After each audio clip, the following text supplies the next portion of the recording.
So I am Anthony Barnicoat doing my interview with student Cody Tortolla. Say hi to the audience, Cody.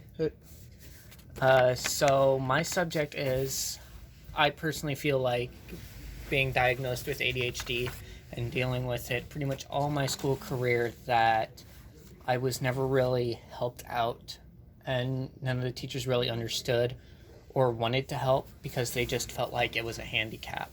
So the subject of my interview is how students' needs with IEPs and other mental disorders are not being met.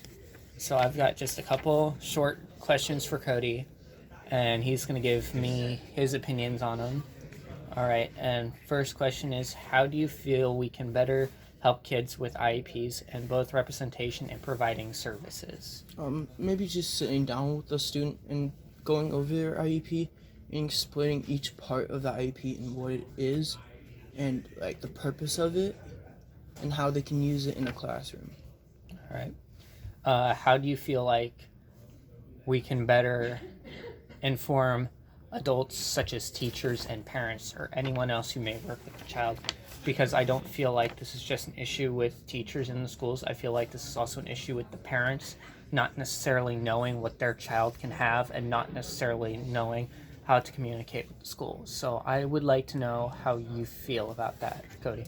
I feel like it's like number one, we gotta sit down with the families and teachers and tell them what the IEP is and that it is able to be used in a classroom setting and on like work and tests and stuff, and yeah. And also, I am personally going to a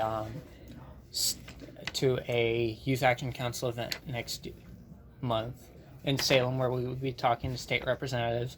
So I just want feedback on what do you feel like should be said to said state representatives about this topic to help better describe to them the situation that kids with IEPs and mental disabilities are going through in schools. Well, that it needs to be more enforced, and teachers should be aware of what an IEP is, and what is on a student's IEP can be used on tests and homework and such.